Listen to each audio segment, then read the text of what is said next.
Doutor Renato, por gentileza, boa noite. Bom, boa noite a todos.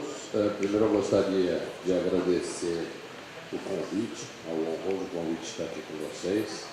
Reclamar um pouco aí hoje, meu amigo Martorelli, mas na minha infância eu sofria muito porque eu, como corintiano, né, a gente perdeu muitos jogos aí graças às defesas dele.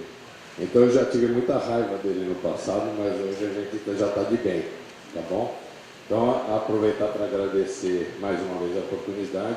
Eu vou falar de um tema, que é um tema que aparentemente pode ser um tema médico, mas eu não vou falar desse tema como uma aula ou uma palestra. Eu vou contar uma história para vocês, tá certo? E como toda história, né, pode ter um final, vamos dizer assim, que ainda está por vir, que é o que a gente espera. Esse não é um tema com um final já acabado, né? Mas nós fazemos parte dessa história sob um certo aspecto. Então eu espero que vocês possam sair daqui com uma informação e essa informação ser levada para a vida de vocês, para a atividade de vocês. Aqui tem muitos jovens que estão começando, né, dentro do esporte, e que a gente possa mudar o curso dessa história durante essa história que está acontecendo e que nós fazemos parte dela. Eu estava sentindo falta disso. Então essa história não é uma história nova. Ela começa em 1928, nos Estados Unidos, com esse cidadão aqui, que se chama Merton, tá certo?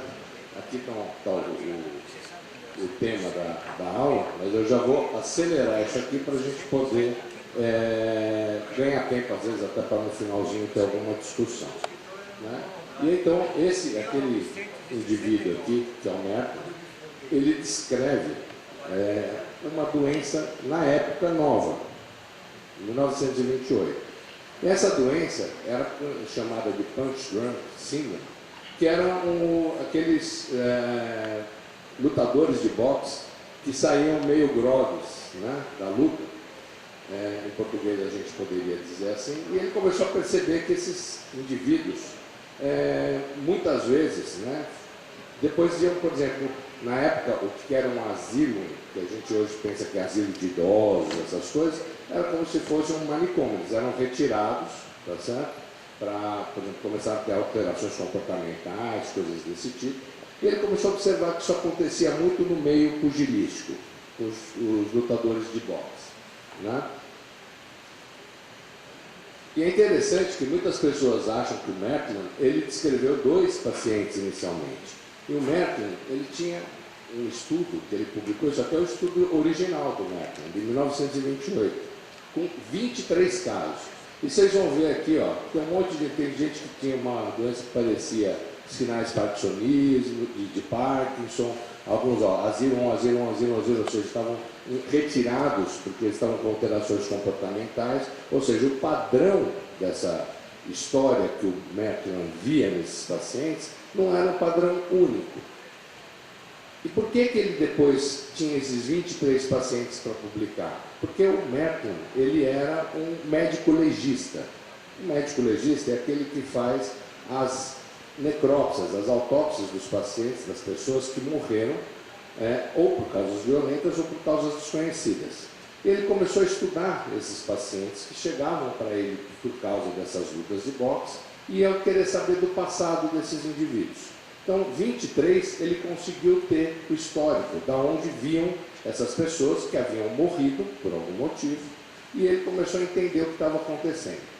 Como eles tinham alterações comportamentais e tomavam muita pancada na cabeça, os boxeadores, ele estudou, né, o cérebro desses indivíduos. E aí, olha, ele sabia que tinha uma condição clínica que ainda não tinha sido discutida na literatura, né, que quando esses atletas iam ficando meio grogues, que saíam sempre vamos dizer assim, não muito bem das lutas, né, e que eram causados por golpes repetitivos na cabeça.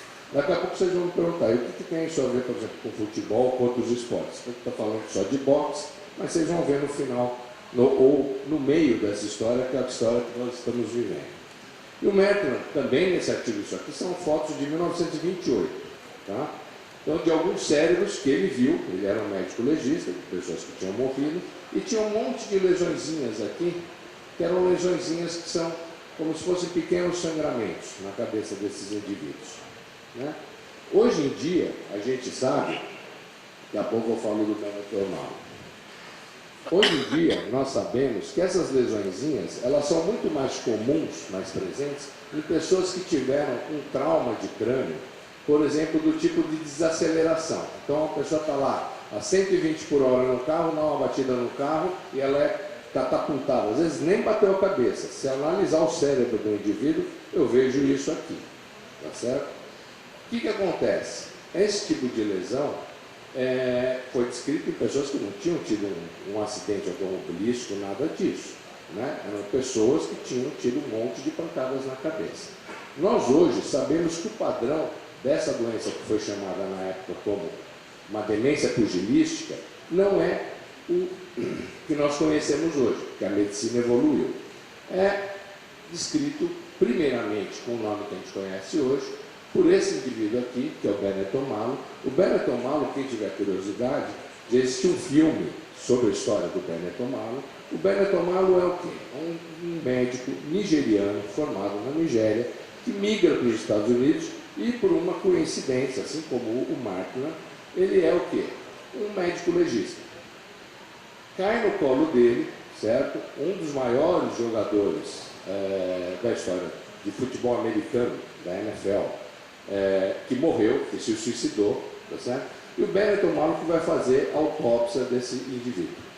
E esse indivíduo se suicidou, ele tinha alterações comportamentais, e a mesma sacada que lá atrás o Matt não teve, o O'Malley também teve. Falou, opa, eu vou ver o cérebro desse cara.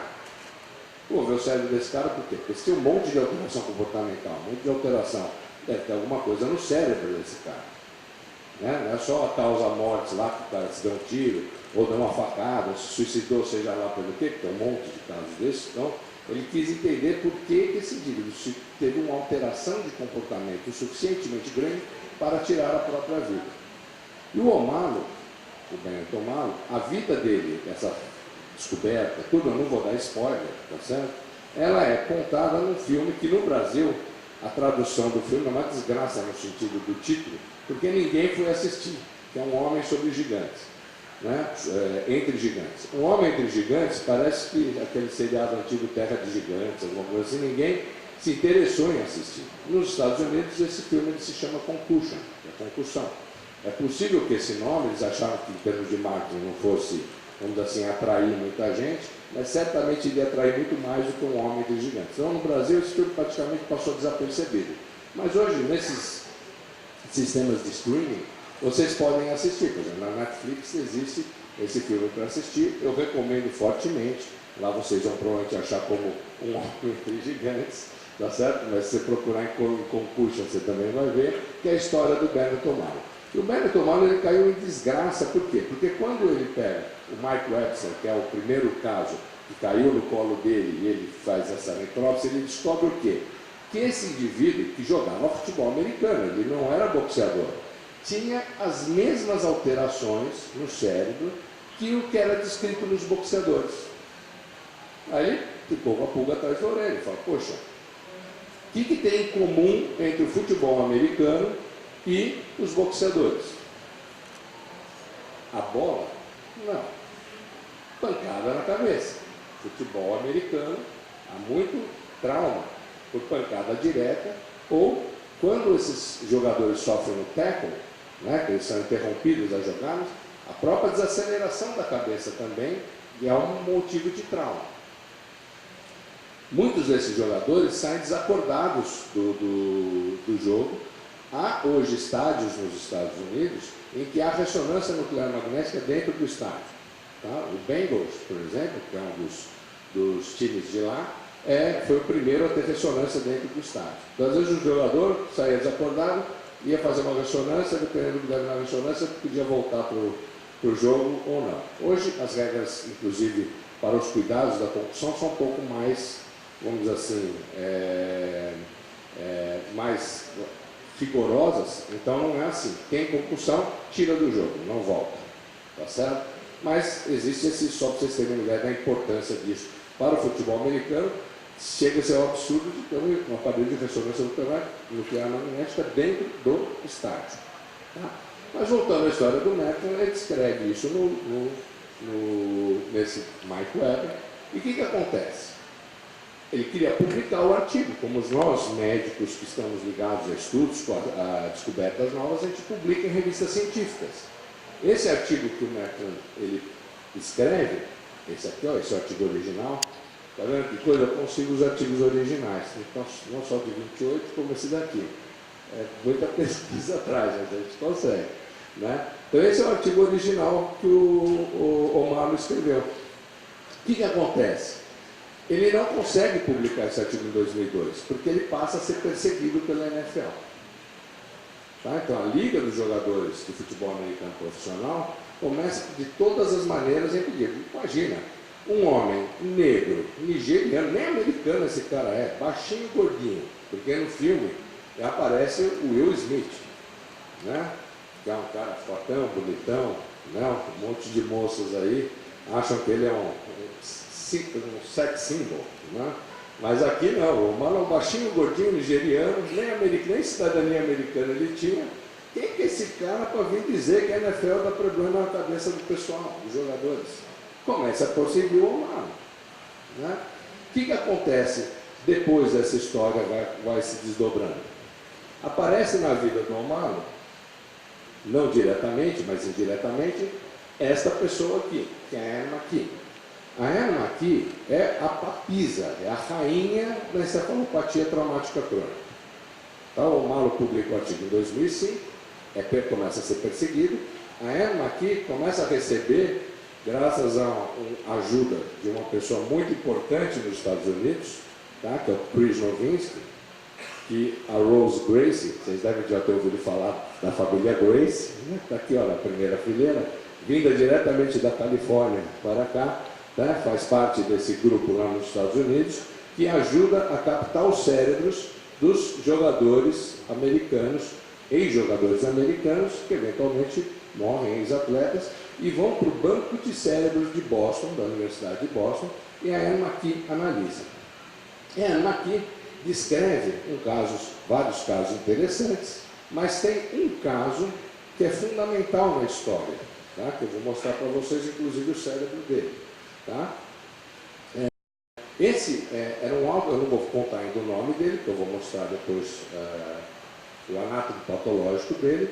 Ele era nada mais, nada menos do que um alto dirigente da NFL, e ele fazia parte, vamos dizer assim, representava os ex-jogadores, jogadores aposentados, junto à NFL, tá certo? Era um alto dirigente, como se fosse um alto dirigente da CBF. Ele já tinha ganho vários Super Bowls e tudo mais. O que acontece? Ele começa a perceber que ele tinha os sintomas da doença, né? Encefalopatia traumática crônica. Eu não vou dar spoiler do filme, mas isso é história, tá? Ele, inteligentemente, ele se dá um tiro no coração. Não foi inteligente ele se matar, mas foi inteligente do jeito que ele se matou. Já que ele ia se matar, ele se matou direito, tá? Ele deu um tiro no coração, por quê? Para não estragar o cérebro, porque se ele se desse um tiro na cabeça, o cérebro dele não servia para nada. E ele deixa uma carta testamento para quem? Para nada mais, nada menos que a Anne McKee. Que é o quê? É igual o Bennett O'Malley? Não, é uma loira de olhos azuis, americana, com formação na Universidade de Harvard e chefe do setor de neuropatologia da Universidade de Boston. Ninguém ia atacar uma American Citizen com todas essas, vamos dizer assim, essas graduações que ela tinha. E o que a Anne McKee fez? Analisou o cérebro desse ex-jogador, autodirigente, e descobriu que ele tinha encefalopatia traumática crônica. Então, ele mesmo se denuncia, tira a sua vida, para o quê? Para poder sacrificar-se em prol dos outros atletas da NFL. Olha que coisa interessante. E até então ele negava a doença, a existência da doença. Tá? Com isso, a pele do Bennett O'Malley é salva. Ele que estava sendo perseguido, um monte de profetas da NFL, se o próprio cara dentro da NFL entrega o ouro dizendo que o problema existe, está aqui, ó, a prova está aqui, aí tudo começa a mudar. Então, passa a existir oficialmente uma nova doença, que é a encefalopatia traumática crônica, que é uma doença que parece muito, no início, principalmente para pessoas com mais de 50 anos, com a doença de Alzheimer. Então, tem muitos pacientes que chegam até nós com um diagnóstico, às vezes equivocado, de doença de Alzheimer, e quando a gente vê que tiveram traumas repetitivos na cabeça, a gente começa a desconfiar que o diagnóstico em vida pode ser outro que não a doença de Alzheimer e a encefalopatia traumática crônica.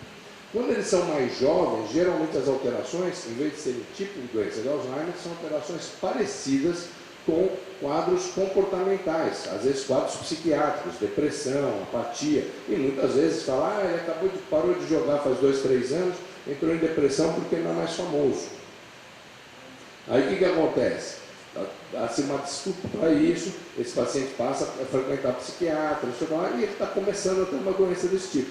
Rapidamente progride, às vezes levando muitos casos ao suicídio. Tem o que fazer pela doença? Pela doença em si, no sentido da evolução, não, mas tem que se fazer pelos sintomas da doença. A gente tem como atenuar esses sintomas e eventualmente fazer com que essas pessoas vivam mais e com mais qualidade de vida. Então é muito importante, primeiro, prevenir para que não se tenha a doença, e segundo, uma vez que é feito o diagnóstico, a gente poder ajudar esses indivíduos a ter uma vida, uma qualidade de vida melhor.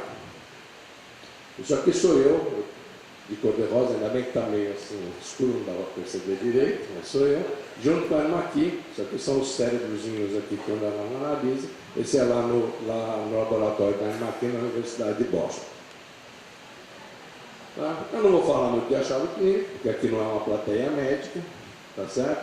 Mas, depois das apresentações clínicas, são publicadas em 2013, vocês veem que é uma coisa muito recente, tá? Por um consenso norte-americano, dos especialistas nos Estados Unidos, tá certo? E chega-se a possibilidade de também se fazer o diagnóstico em vida. Não só o diagnóstico, de certeza, é depois que a pessoa morreu, analisa o cérebro. Mas a gente consegue fazer o diagnóstico em vida. Tá? O que é importante? Geneticamente, tá? O tipo de apresentação genética, eu não vou entrar em detalhes, porque é uma plateia não médica, tá certo? É um perfil genético totalmente diferente do perfil genético de quem tem risco aumentado para a doença de Alzheimer. Tá? Então é totalmente diferente. Tá? Aqui onde vocês estão vendo esses numerozinhos 3, 3, 3, 4, na doença de Alzheimer o maior risco é para quem tem 4, 4. Tá? Epsilon 4, 4. Ela não é doença de Alzheimer, ela não é Parkinson, ela não é comprometimento cognitivo leve e ela não é outras doenças do neurônio motor. Ela é a encefalopatia traumática crônica. Tá? A base dos achados é uma alteração de uma proteína, chamada proteína tal. É que nós, por exemplo, estamos desenvolvendo junto com o sindicato, e por isso que a gente tem interesse nos atletas, para poder ajudar os atletas, para poder fazer pesquisa junto aos atletas, nós temos duas ações, né, em relação aos sindicatos. Que atletas que doam o cérebro em vida para poder ser analisado, atletas jogadores de futebol, nós temos hoje, eu sou ligado à Universidade de São Paulo, nós temos uma parceria com a Universidade de São Paulo e o Sindicato dos Atletas e o pessoal dos Estados Unidos ligado aos estudos, vamos dizer assim, e ao combate da coisa que a Rosa que está representando, que é o mesmo grupo lá que vamos dizer assim, que ajuda a irmã aqui, nos ajudar a captar esses cérebros para o banco de cérebros da USP. É uma coisa vergonhosa, porque no Brasil só temos um banco de cérebros, que é na Universidade de São Paulo. Nos Estados Unidos existe um pool de bancos de cérebros, tá certo? Inclusive em Cleveland fica concentrado. Todas as universidades eles doam um pedacinho, todo mundo que faz parte desse pool pode estudar, por exemplo, 1.000, 2.000, 3.000 cérebros que são armazenados esse pedacinho lá. Então, por exemplo, a Universidade de Boston tem o seu banco de cérebros. Harvard, que fica em Boston também, atravessando o rio, a gente fala que fica na grande Boston, vamos dizer assim, fica em Cambridge, que é do lado de Boston. Harvard, que está ali do lado, tem outro banco de cérebros. Então, só na mesma cidade tem 2. Aqui nós temos um para o país inteiro. Tá certo? Mas já é o suficiente para, pelo menos, a gente começar esses estudos e receber doações de cérebros de pacientes, jogadores, ex-jogadores, e o Martorelli já se prontificou que ele é um dos primeiros, a gente espera que demore muito para a gente captar o cérebro dele, mas ele vai ser um dos primeiros a assinar o termo de doação, tá certo? O primeiro a assinar o termo de doação para que a gente possa captar esses cérebros. Além disso, fala, tudo bem, mas isso o cara tem que morrer, nós não somos tão mórbidos assim, eu como médico eu defendo a vida. Né? Nós temos um outro estudo, nós trouxemos um equipamento que se chama eye tracking, que na verdade a gente vê o rastreio do olhar, a gente consegue ver isso. A gente pode ver tanto os jogadores que sofrem concussão imediatamente, né? Até 24 horas após o trauma da concussão, a gente consegue inclusive com o rastreamento desse equipamento, decidir quando que eles podem voltar a jogar em segurança. Tá? Então é uma ação no sentido de proteger quem está vivo e atuante. Tá? Nós também conseguimos, com esse equipamento, ver esses atletas depois de aposentados, se ficou algum risco, alguma sequela que podem potencialmente aumentar o risco para eles terem encefalopatia traumática crônica. Demonstração desse equipamento vai ter amanhã e no sábado, lá no stand do sindicato. Tá? Que horas vai ser? Umas 3 horas? Tá, então amanhã, a partir das 3 horas da tarde, a gente vai estar fazendo exames de algumas pessoas lá, não dá para fazer de muitas, mas dá para vocês entenderem mais ou menos o que é esse equipamento. E no sábado, às 11 horas da manhã. Então vamos voltar aqui. Os 2 primeiros casos descritos no nosso futebol, soccer, nosso futebol, tá, foram publicados em 2 jogadores ingleses num artigo só. E o terceiro caso, tá vendo aqui, ó? Está meu nome aqui, o pessoal da... Ó, meu nome está aqui. Apagaram meu nome? Não, está aqui. Ó, tá? Então, esse artigo foi o segundo artigo publicado com jogadores soccer, tá? Nosso futebol americano, tá? De uma doação. Tiraram a... Eu acho que vamos ver se está aqui nos casos clínicos. Então, eu vou lá para o fim. Vou ter que voltar. Eu já dei spoiler do fim da aqui, ó. Que esse artigo lá que eu mostrei, ficou em ordem errada o slide, tá? É desse jogador aqui. Vocês têm ideia quem é esse cara aqui? É o cara que criou aquele famoso gesto de levantar a taça. Foi o capitão da seleção brasileira de 58, o Bellini. Tá? O Bellini teve uma história, isso eu posso falar do nome dele, porque isso saiu inclusive na capa da Veja. Então, a gente não pode, no Brasil, a gente tem que omitir o nome de pacientes quando eles não autorizam serem divulgados. Eu acho totalmente correto e ético. Mas quando é domínio público, a gente pode falar. Então, o Bellini, ele saiu na capa da Veja porque, depois de falecido, porque o último ato heróico dele foi doar o cérebro dele, e não foi ele já estava totalmente demenciado, né? Mas a esposa do Bellini doou o cérebro do Bellini para o banco de cérebros da USP. É o primeiro caso de encefalopatia traumática crônica, certo? Descrito em jogadores na América Latina, é o terceiro caso do mundo. Hoje nós, infelizmente, já temos outros casos em jogadores de futebol já descritos, tá certo? Vamos voltar lá. Amanhã também vai ter, amanhã ou sábado? Amanhã e sábado, nós também vamos ter lá no stand do sindicato a tarde de autógrafos, bonito isso, né? Esse livro aqui é concussão cerebral, mais do que uma simples batida na cabeça. Esse é um livro que a gente publicou junto com o Dr. Pagura, tá certo? Que é neurocirurgião, eu sou neurologista clínico, ó, tá aqui, ó. Estou fazendo meu jabá aqui de graça, olha, estou fazendo propaganda, tá certo? Então amanhã vai ter essa tarde de autógrafos, no sábado também, para quem quiser ir lá, vai ser distribuído graciosamente, tá certo? O sindicato vai distribuir, até o último exemplar que tiver lá. Isso é o que é? É um livro feito para leigos, esse não é um livro feito para médicos. É feito para professores de educação física, para os atletas, para quem pratica esporte, entender como deve se proteger desse problema que é a concussão cerebral. É uma coisa interessante que no futebol, por exemplo, A gente vê os narradores, né? Estão lá transmitindo um jogo, aí o indivíduo põe a mão na coxa aqui atrás. Fala, esse cara aí vai ficar 15 dias de molho, vai jogar só daqui umas 2, 3 semanas. Aí o outro lance, o indivíduo, mesmo jogo, mesmo narrador, mesmo comentarista, não estou criticando ninguém, mas é uma questão da gente conscientizar as pessoas, inclusive os jogadores, né? O cara vai lá, sobe de cabeça, cabeça com cabeça, cai desacordado. Tá bom, pagou lá no campo, né? Aí fala, poxa, estamos muito preocupados com o jogador tal, não sei o que lá. Aí o cara levanta, senta assim no gramado e fala, graças a Deus, ele já está acordado, já está bem, tudo bem com ele. Eles não têm a mínima ideia se aquele jogador que está sentado no gramado está chamando Jesus de Genésio e Urubu de meu louro. Né? Aquela história, a condição que aquele indivíduo está lá naquele momento, ninguém sabe. E o narrador está dizendo que tudo bem, não tem nenhum problema. Aí esse indivíduo sai para a beirada do campo, 5 minutos depois ele está no jogo de novo.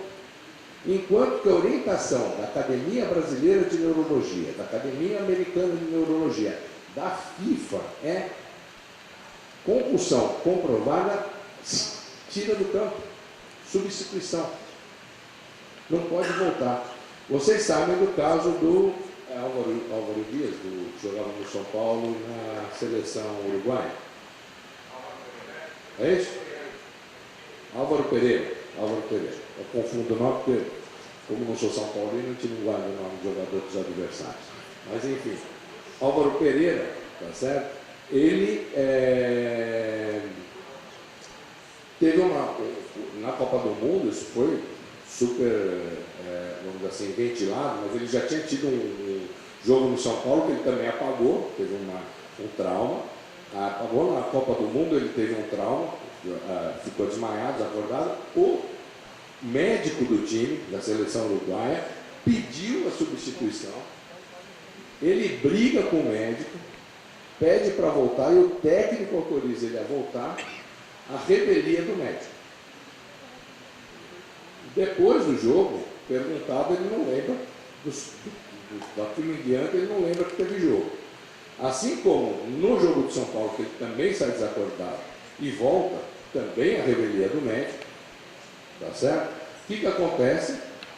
Depois do jogo, eles vão perguntar para ele, ele fez o cruzamento para o gol, foi um jogo que foi 1-1 para o São Paulo, não me lembro contra quem, ele faz o cruzamento do lance do gol.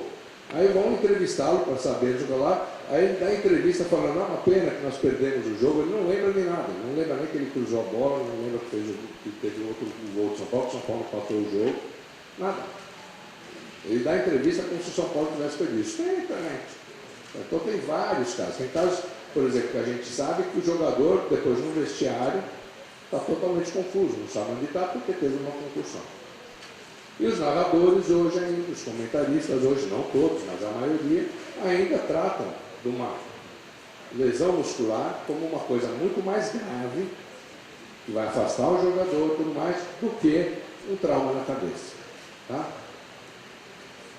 Outros casos clínicos aí, esses daí são da NFL, são do banco de dados lá cedidos assim, graciosamente, eu não tenho, nunca sempre que eu a encontro, não tenho como agradecer a Arma aqui, porque ela ajuda a gente a poder fazer essa, vamos dizer assim, jornada de conscientização pelos vários lugares que a gente pode estar, ela é super engajada nisso, tá? E então ela cedeu alguns casos para a gente poder mostrar para vocês. Tá? Esse é o jogador que ela mesma, quando apresenta, ela é o jogador que mais a chocou, assim, ela mais sentiu em relação a isso. É um rapaz novinho, tá? De 18 anos, que ele faleceu após 10 dias da 4ª concussão, sendo as 2 seguidas. Então, por que não pode voltar, não pode tirar foto, por favor, porque esse banco de dados não é meu. Então a gente não pode autorizar. Isso é uma gentileza que uma pessoa de fora fez para a gente. Então eu peço desculpas, mas a gente não pode permitir que tirem fotos, tá certo? Porque não é material meu, então é o mínimo, a gente tem que respeitar isso. Então é o seguinte, então esse jogador, que aconteceu? Ele teve 2 coisas importantes. Uma, que ele morreu muito jovem. E ele morreu em consequência de uma outra coisa que eu vou aproveitar para falar aqui, que se chama síndrome do segundo impacto. O que é a síndrome do segundo impacto? Por que o indivíduo que sofre uma concussão não pode, vocês aí que jogam, Você está conversando aí, aproveita agora para prestar atenção nisso. Vocês que jogam, teve uma bancada na cabeça, ficou desacordado ou meio grog, pede para sair. Pode ser final do campeonato. Por quê? Porque se você volta e você toma uma pancada de novo, no mesmo jogo, ou alguns dias depois, o seu cérebro pode inchar de tal maneira que você pode, ó, morrer. Isso chama síndrome do segundo impacto. Tá? Por isso que o jogador que tem uma concussão tem que ser retirado de campo. Aí vai falar, mas muitos jogadores aqui que tem presentes, aconteceram coisas desse tipo. Por exemplo, bateram uma vez a cabeça e eventualmente tiveram mais uma pancada no mesmo jogo e não aconteceu nada. Porque não acontece com todo mundo, é raro. Ainda bem que é raro. Porque a maioria dos jogadores voltam. Mas se for um caso em cada 1000, e se você for esse um caso em cada 1000, foi você que morreu. Os outros 999 sofreram 2 pancadas no mesmo jogo e não aconteceu nada. Mas se o seu cérebro incha mais do que o dos outros, quem se deu mal foi você. Então, o alerta para a síndrome do segundo impacto é total. Nos Estados Unidos, o jogador sofreu, eu me lembro das finais da NBA, dos basquete, hein, pessoal? No ano, não na última temporada, 2 temporadas para trás, que era o Golden State contra o Cleveland, né? E como é que chama lá o LeBron James. O LeBron James, ele subiu para arremessar, aquela coisa pequena que o LeBron James, subiu para arremessar uma bola, quando ele volta com o cotovelo, ele dá uma cotovelada sem intenção, mas era o movimento do arremesso, no cara que estava atrás dele, que era um jogador do Golden State. Não lembro mais o jogador que era. O cara cai só sentado, não desacordou nada. Ele tem um novo lance seguinte, que é no ataque. Esse jogador está no garrafão, passa uma bola para ele, aí a bola é passada aqui, ó. Uma coisa fácil para o jogador de basquete, só fazer isso aqui. Né? Pega a bola. Só que a bola passa direto, ele fica meio parado. Imediatamente, o locutor, que eu estava ouvindo o jogo pelo streaming, estava vendo o jogo pelo streaming, o locutor que estava narrando o jogo, fala que o médico chama o jogador, tira o jogador, não o médico do Golden State, tira o jogador e o locutor fala, na narração, entrou em sistema, em processo de concussão, no protocolo de concussão. Jogador de basquete.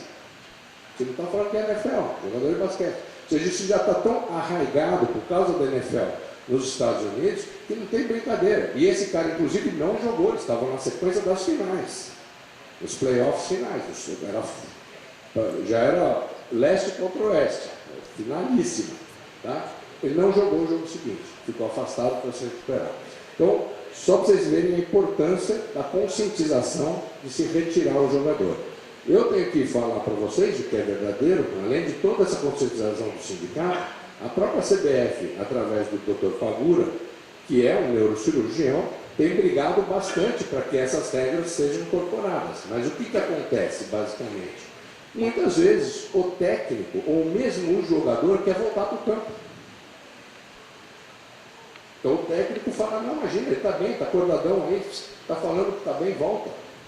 E o médico acaba tendo um poder reduzido em relação a isso. Então nós temos, vocês inclusive, todo mundo que trabalha com isso, tem que proteger os atletas e se conscientizar sobre isso. Esse é um outro jogador de 21 anos, tá? Ele jogava no universitário, futebol americano, jogava, se não me engano, ou em Harvard, na Filadélfia, e ele liga para a família um dia antes, era o dia do aniversário dele, estava meio deprimido, fazia um mês, tinha mudado o comportamento, ele era o líder do time, o quarterback, o cara mais importante do time, pessoas adoradas por todo mundo e tudo mais. Nos Estados Unidos eles colocam o nome, como aqui a gente não pode, porque não pode, porque não está autorizado para falar. Nos Estados Unidos aí não tem esse problema. Mas enfim, era um jogador conhecido na liga universitária, ele liga para a família, que era aniversário dele, fala com a família, no dia seguinte ele se suicida. Está lá no banco de cérebro do jogo. Todos eles são. Esse aqui é o cara que eu falei, que é o David Durson. David Durson, ele é o cara do filme, é o cara que dá o tiro no coração. Tá? Então ele era um alto dirigente da NFL, dos representantes dos atletas juntos na NFL e ex-jogador que tinha ganho mais do que um Super Bowl. Um empresário de sucesso, um executivo de sucesso, e começa a perceber que ele tem os sinais da doença, se suicida, doa o cérebro para Anne McKee e, doando o cérebro para Anne McKee, ele salva a pele do Benetton Marley. Contei o fim do filme. Não vale a pena assistir, tá? Mesmo assim. Tá? Esse foi o primeiro caso que foi aventada a possibilidade de encefalopatia traumática no futebol, publicado em 2014, antes do caso do Bellini. Saiu no New York Times, era um caso do banco de cérebros da Anne McKee, mas a própria Anne McKee depois não confirma que era uma encefalopatia traumática crônica. Esse é o caso do Bellini, que eu já falei, não vou repetir. Tá certo? Nós temos outros casos que a gente faz o diagnóstico em vida. Eu vou contar dois personagens bastante famosos, a gente tem muito mais do que isso, porque também são de domínio público. A família vem, se pronuncia, porque eles também lutam pela causa de poder eles serem, pela fama que eles têm, vocês já vão ver logo, né, exemplos para que vocês tomem, vamos dizer assim, fiquem atentos a essa doença. Um desses casos é o do Éder Joffre. O Éder Joffre hoje está com acho que 84 anos. Tá? Eu comecei a acompanhar o Éder Joffre com 78. Ele estava no fim da vida, pronto para receber uma gastrostomia, já não se alimentava mais, cadeira de roda, tudo mais. Tá? E eu tive a satisfação imensa, era um diagnóstico de Alzheimer na época, mas na verdade não era, lutador de boxe, coisa mais óbvia que ele fosse uma encefalopatia traumática crônica. Foram me dados os medicamentos, tudo, eu tive o prazer, vamos dizer assim, como médico, de viver a alegria do Éder Joffre entrando com a música do rock do lutador no aniversário de 80 anos, numa festa que fizeram para ele. E outro prazer, que poucas pessoas recebem, né, a chance de ter sua história contada em vida, né, num filme.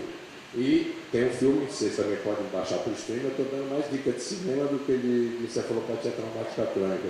Eu tenho um filme do Éder Joffre, que é a vida que chama, acho que 10 segundos, o nome do filme, que mostra os 2 títulos mundiais que ele ganhou. Ele é considerado um dos maiores lutadores de boxe da história, ele nunca foi nocauteado, tá? Dentro do peso que ele lutava. E era considerado um dos lutadores mais técnicos. E até por nunca ter sido nocauteado, imagina que ele tomou bastante pancada. E por conta disso ficou com a doença que ele ficou. Tá certo? Então o Éder Joffre, o que acontece? Eles já prometeram a doação do cérebro, mas ele está vivo. Ele está vivo, muito bem, obrigado. Tá certo? E agora já fazendo seus 84 anos. É óbvio, uma pessoa de 84 anos, ele tem um quadro que é essa tendência, que é a encefalopatia traumática crônica, né, que ele está 100%, mas tem uma qualidade de vida muito boa, ainda brinca, anda sozinho, tem uma certa autonomia, tá certo? Então, é importante fazer o diagnóstico, porque senão ele estava já com 78 anos condenado a morrer. O Éder Joffre, deixa eu só colocar, ele teve o diagnóstico, então, de Alzheimer, e não era Alzheimer, era encefalopatia traumática crônica. O outro personagem que a gente também é de domínio público, por isso que eu posso falar, até autorizado pela esposa dele, para poder chamar atenção sobre a doença, é o Maguila, que é outro campeão mundial que nós tivemos.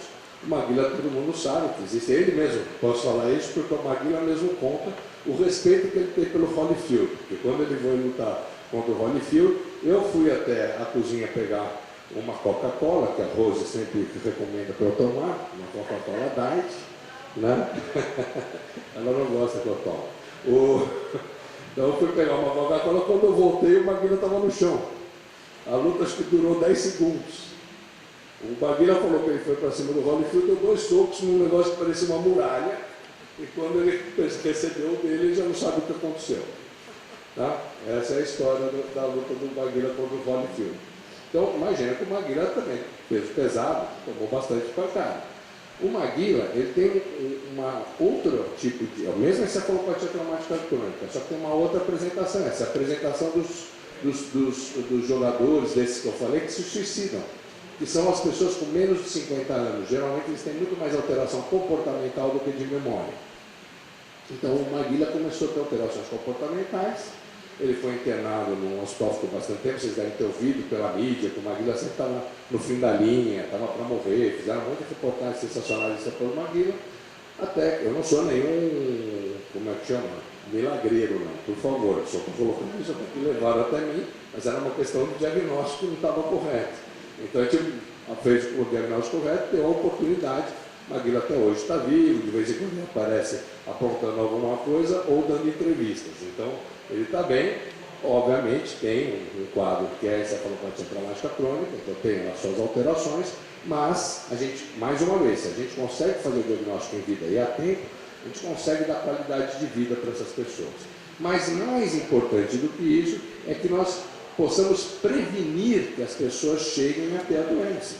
Então, mudando leis, nos Estados Unidos, hoje, não se cabeceia a bola no soccer, no futebol, com menos de 14 anos. Não se pode fazer o tackle, que é essa jogada mais violenta do futebol americano, com menos de 12 anos. Só crianças com mais de 12 anos podem fazer. Essas foram brigas, algumas delas, tá, do grupo que a Rose faz parte lá com o Chris Nowinski. O Chris Nowinski, ele foi um ex-jogador de Harvard, lá do futebol universitário, percebeu que ele estava botando a cabeça dele em risco. Depois ele foi lutador não de MMA, lutador, sabe essa luta, aqui no Brasil é aquela luta tipo essa luta de pastelão, assim, meio de mentira, assim, né? Mas aí ele teve uma concussão lutando desse jeito. É telequete. Telequete. Né? Mas aqui em português acho que é aquela luta tipo telequete. Né? Então o pessoal faz uma encenação, tudo, e ele teve uma concussão lutando isso, que é o jeito mais light. E aí ele abraçou a causa, um cara inteligentíssimo, e que nos Estados Unidos tem uma influência com a mídia enorme. Ele era o Harvard Boy nessa luta de telequete, conhecido no esporte, lá muito conhecido, e ele abraçou essa causa da concussão e encefalopatia traumática crônica. Tá certo? Então, esse é o nosso cérebro, tá? Não pensemos no nosso cérebro como uma bola de futebol, vamos protegê-lo, tá certo? E essa é a função que a gente tem. É a causa que o sindicato abraçou, a CBF também abraçou, porque tem muita gente envolvida nisso, nos Estados Unidos, no mundo inteiro. Então, eu espero que vocês aí que estão começando possam pensar, né, que a cabeça de vocês, é óbvio que bons contratos espero que todos façam um dia, mas a cabeça de vocês tem que continuar funcionando por muitos e muitos anos. Então, aprendam a protegê-la, tá certo? E quem já parou e que tem voz ativa no futebol, vemos aqui vários craques, dirigentes, pessoas que estão envolvidas nisso, que possam também nos ajudar nessa cruzada de poder, vamos dizer assim, eliminar ou diminuir esse mal que é consequência de muitos esportes de contato, e às vezes alguns esportes que a gente nem desconfiava que pudessem ter a razão disso. Tá? É isso que eu tinha para falar para vocês.